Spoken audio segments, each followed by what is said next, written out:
2 years ago, after Buzzfeed and the BBC reported widespread match fixing in tennis, the sport's governing bodies created an independent panel to review the problem. Last week, that panel came back with a report of rampant corruption in the lower levels of tennis. The three-lawyer panel also identified a culprit, a data deal that makes results from low-level matches instantly available to betting markets, and suggested that the $70 million partnership between the International Tennis Federation and global data firm Sportradar be dissolved immediately. The report's recommendation has consequences for the U.S., where the Supreme Court is considering a challenge to the prohibition on sports betting. In anticipation of the court's decision, legislators are debating whether to offer sports betting and, if so, how to structure any laws to minimize corruption. Official data, like that in Sportradar's tennis deal, feature prominently in those discussions. The National Basketball Association and Major League Baseball have argued that bookmakers should be required to use official data feeds. They also want a say in the types of bets offered. Both measures, they say, would limit gambling on games or events they consider at higher risk for corruption. Their arguments paralleled the tennis report, which found the sport's smallest events more corruptible, players and referees earn less, and there's less oversight in general. By restricting the official data feeds to lower-level contests, the governing bodies say they can discourage betting on these vulnerable events. Sportradar, in its current deal, pays the ITF for its official data and sells it to bookmakers around the world.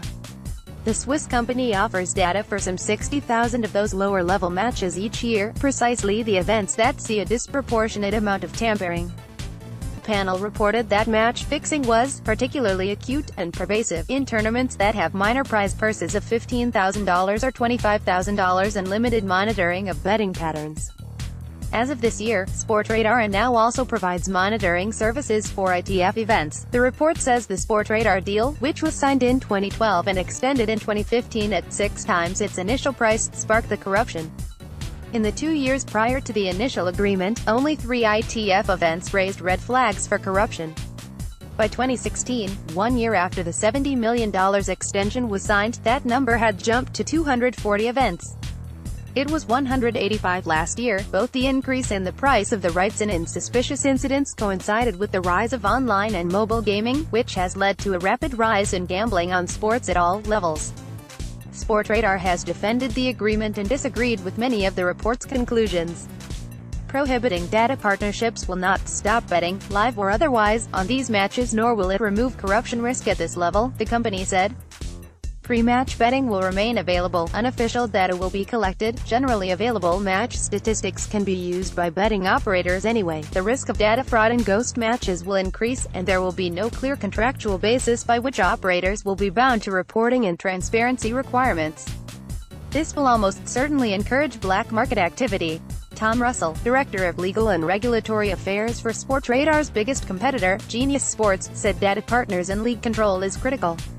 Without it, effectively it's a free-for-all where anybody can get data and offer betting markets, he said. Sportradar called the prospect of terminating its deal early, unrealistic, and potentially unlawful. U.S. debate regardless of the level of play. If people want to gamble, someone will offer to be the book, said Declan Hill, an expert on betting corruption. 6th-level soccer games in Estonia and Lithuania are being gambled on. Gaelic Highland caber tossing. They are running books on almost every conceivable sport down to almost inconceivable levels. Hill said, North American sports have very late in the game woken up. U.S. lawmakers are quickly catching up. Point before the end of June, the Supreme Court will rule on New Jersey's attempt to offer sports betting, and if New Jersey wins, the country's sports betting laws will get cobbled together state by state, at least at first. Leagues, particularly the NBA and MLB, have spent the last few months touring state houses lobbying for their preferred gambling framework, including the requirement that sportsbooks use official data. There is also a discussion about who will monitor U.S. betting patterns to spot suspicious activity.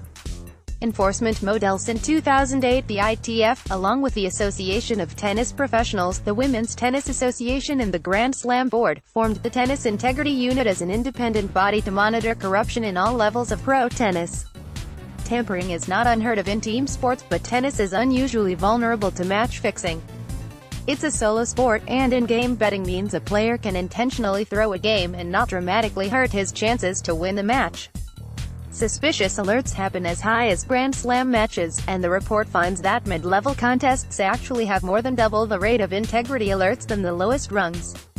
IMG has the data rights to most of those mid-tier matches and is barely mentioned in the report. In the U.S., some believe national enforcement efforts are warranted, especially because several jurisdictions may need to work together to monitor and investigate fraud. This is why having a collaborative model, instead of just one data provider and just one integrity monitor, is optimal, said Jock Marsh, head of integrity operations at UK-based Perform Group. Otherwise you will end up with silos. The panel's other recommendations called for empowering the TIU and its partners to have more oversight, as well as eliminating betting sponsorships, which are a major source of revenue for sports leagues around the world. The group will now accept feedback from relevant parties within the tennis world, and release a binding set of recommendations later this year.